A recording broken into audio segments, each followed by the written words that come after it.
Kuna huyu bwana anaitwa Andriy Portnovo ameuawa Madrid. Huyu bwana alikuwa ni mshauri wa rais aliyepinduliwa Ukraine, Viktor Yanukovych. Maanake ile serikali ya Viktor Yanukovych inajulikana ilikuwa ni watiifu kwa Urusi. Ndio maana Marekani wakaipindua. Sasa huyu bwana alikuwa anaishi Madrid kwa muda mrefu tu. Sasa alitoka kumpeleka mwanae shuleni ndio akapigwa risasi. Sasa wakosoaji wote wa serikali ya Ukraine, maanake wa Ukraine wenzake, wamemnyoshea kidole Zelensky na serikali yake wanahusika na haya mauaji ya huyu bwana. Kumbuka huyu bwana alikuwa haelewani na kambi nzima ya magharibi. Nikisema kambi nzima ya magharibi inamaanisha Marekani na washirika zake. Maana huyu si ndio alikuwa kwenye ile serikali iliyopinduliwa. Kwa hiyo hana mahusiano mazuri na Marekani na amewekewa vikwazo vya kiuchumi na Marekani. Unajua hawa wanasiasa wa nchi za kibepari wanafanyaga biashara na wao. Na sehemu kubwa ya biashara zao wanazifanya Marekani. Kwa nini? Kwa sababu kwanza ni soko zuri, pili ukishapeleka biashara yako Marekani, inatakiwa umtii Marekani. La sivyo ataiminya biashara yako. Kwa hiyo huyu bwana alikuwa hana mahusiano mazuri na magharibi na kibiashara alikuwa hata kuna Marekani alikuwa amewekewa sanction kama sikosei. Sasa wakosoaji wote wa Ukraine wamemwambia Zelensky ajiandae. Sasa unajua Ukraine iko hivi, imegawanyika. Kuna Ukraine bado ni wafuasi wa Urusi na kuna Ukraine ando hao wafuasi wa magharibi.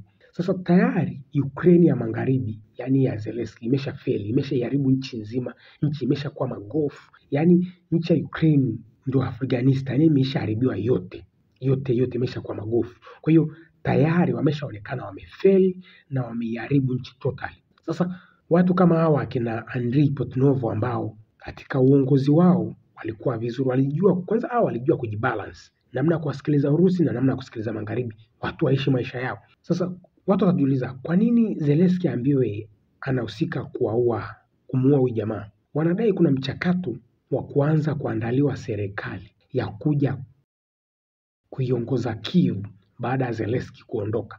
Na hiyo serikali ni lazima itahusisha ule uongozi wa Viktor Yanukovych. Yani lazima wanajulikana waliko wote. Sasa ni lazima Zelensky aanze kuwatafuta watafune. Kwa sababu kama itatoka serikali ambayo ni vibaraka wa magharibi, alafu ikaingia serikali ambayo ni vibaraka wa Urusi, ni lazima hii serikali ya vibaraka wa Urusi itaanza kuonyesha madudu ya kina Zelensky. So hiyo ndio breaking news kwamba ndani ya serikali ya Zelensky, ndani ya nchi ya Zelensky kuna vita ya ndani kwa ndani. Sasa hivi mnaweza mkashinda vita nyinyi wenyewe hamuelewani. Yaani hicho ndicho kinachotutafuna sisi Afrika, kwamba ndani ya Afrika kuna Waafrika wanaoamini kwamba wao wenyewe wanaweza wakasimamia rasilimali zao na kuleta maendeleo pasipo chachu ya wazungu. Na kuna Waafrika hawaamini wanaweza jambo lolote pasipo wazungu. Hichi ndicho kinachotafuna Waafrika. Mkishakuwa hivi tu, maendeleo ni sifuri, hamna maendeleo. Kwa mfano hapa Tanzania, ataingia mtu anaamini kabisa tunaweza tukisimamia rasilimali zetu na tunaenda. Na ni kweli tunaona, ataingia lipro mzungu, kila kitu kinasimama, kila kitu kinakuwa shagala bagala.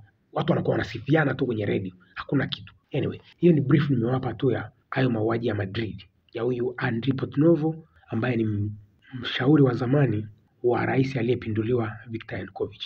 Sasa kwenye uwanja wa vita, Iskander imetumika juzi. Imewaua wa Ukraine 70 ambao walikuwa wako kwenye mazoezi ya kijeshi. Ilikuwa ni maeneo ya Sumi. Na haya mauaji, yani hii Iskander ilikwenda pinpoint, ilikwenda sehemu sahihi kwa sababu Warusi wamesema kabla Iskander haijanyanyuka, drone ilienda kuhakikisha area husika ya jamaa walipo, kwa sababu walikuwa wanafanya mazoezi ya kijeshi.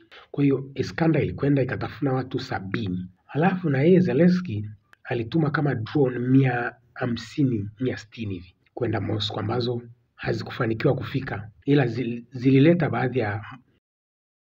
zilisimamisha baadhi ya huduma ndani ya Moscow. Kwa hiyo hizi kelele za amani ambazo magharibi wanalia na Urusi, tujiulize, watu wanalilia amani huku ameficha mapanga. Nadhani huo msemo mnaujua, mtu anatangaza amani huku ameficha panga kwa nyuma. Kama wanataka amani kweli, haya mazoezi ya kijeshi ya nini? Kama wanataka amani kweli, hizi silaha wanazozileta Ukraini za nini? Vita inaendelea ndugu, na hii vita Warusi washajua wataishinda tu Zelensky akikubaliana nao. Urusi wanajua kwamba hii vita kuishinda sio kwa makubaliano ya mdomo. Magharibi wamesha wadanganya Warusi, mikataba mingi, kaitafute mwenyewe, sina haja ya kuitaja. mingi. Kwa hiyo haya unayookota kwenye hizi vyombo vya habari vyao kwamba Warusi wanataka vita tu na sio amani. Wamesainiana mikataba mingapi ya amani ambayo magharibi wanavunja? Alafu leo hii Mrusi aje kuwasikiliza kwenye hizi kelele zao. Yaani swali la kujiuliza ndio hilo. How many treaties have Russia signed with the Western? Minsk 1, Minsk 2. No large, no NATO expansion.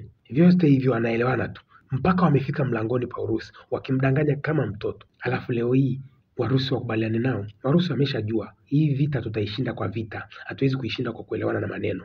Na asilimia kubwa ya vita za Warusi wameshinda kivita. Vita ya pili ya dunia hawakushinda kwa maelewano, yani walishinda kwa vita.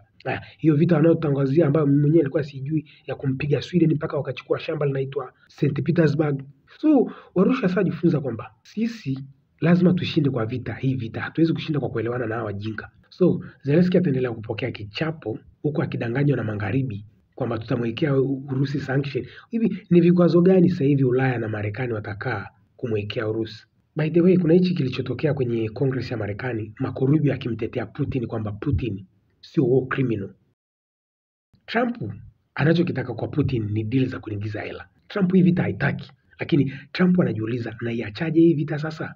Pressure anaipata Trump akiondoka kwenye hii vita ghafla, akina Poland, akina Estonia atawapoteza, kwa sababu hawa chawa wote ambao wanamtii Trump leo hii, yani wanaitii Marekani leo hii, ni kulingana na yale ambayo waliaminishwa na Marekani kulindwa likitokea la kutokea. Sasa na Putin anajua adhabu anaitoa kwa Ukraine ni fundisho kwa hawa chawa wengine kwamba Marekani hawezi kukusaidia pale ambapo Urusi anavyotoa adhabu yake kwa mtu yoyote ambaye atamkosea Urusi.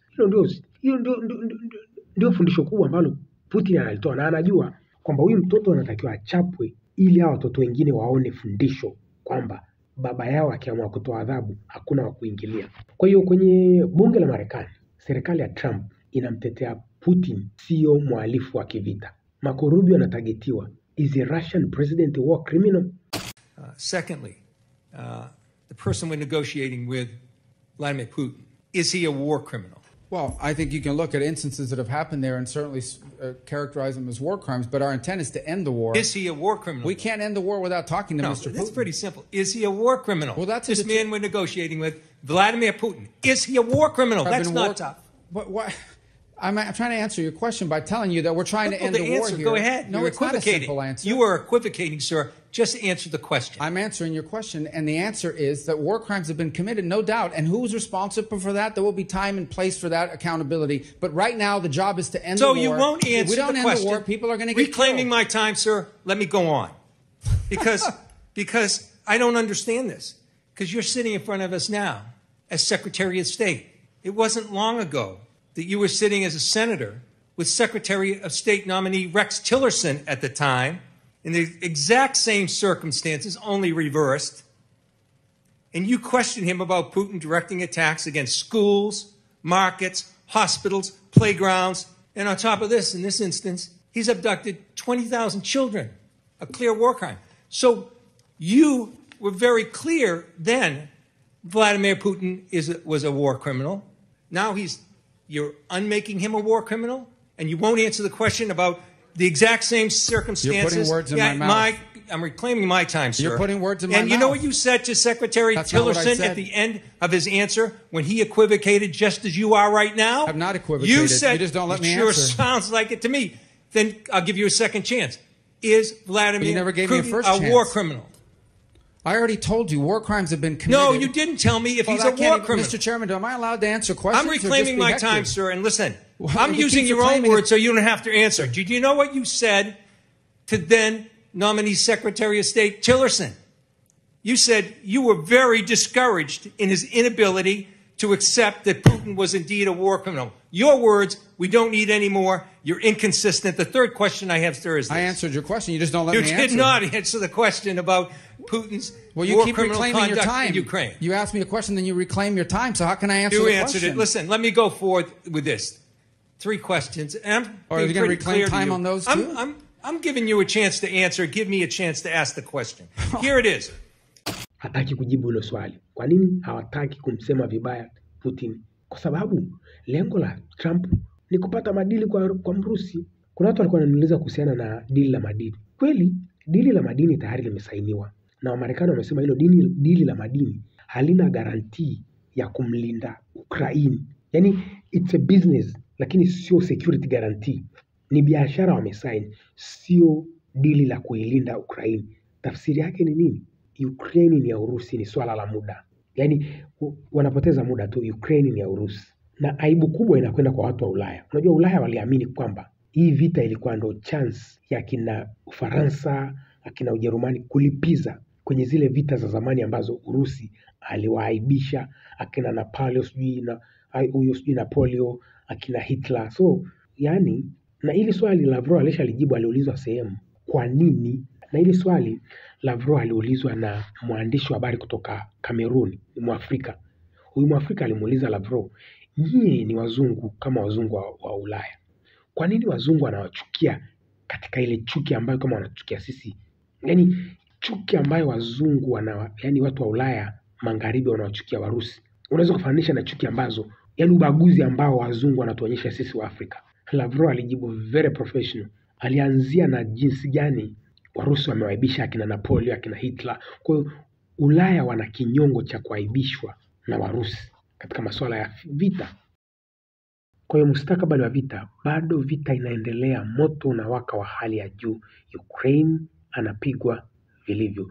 Na Russian president, rais wa Urusi alitembelea Kursk rasmi baada ya kupokea ile taarifa ya Gerasimov, general kamanda wake, kwamba Kursk iko free, huku Zelensky akipiga kelele kwamba bado sisi tuko Kursk. Kursk haijakombolewa na Warusi. Rais wa nchi alikwenda na kuna project ya kujenga kinu cha nyuklia cha umeme, alienda kuikagua na akatoa sio pendekezo kwamba inatengenezwa buffer zone kuwazuia hao wa Ukraine wanaopenda kwenda Sumi mara kwa mara, wanaokwenda Kursk mara kwa mara, sorry. Kwa hiyo ndani ya Kursk inatengenezwa buffer zone, yani ni layers ya kuzuia hao wanajeshi kuingia Urusi kwa urahisi. Ndio kazi ya buffer zone. Wanatengeneza yani layers of defense kumtengenezea adui mazingira magumu ya kuvuka anapokuja na vifaa vyake. Kwa hiyo updates ni kwamba vita inaendelea, Zelensky anapigwa mpaka atakubaliana na anavyotaka Putin mwenyewe.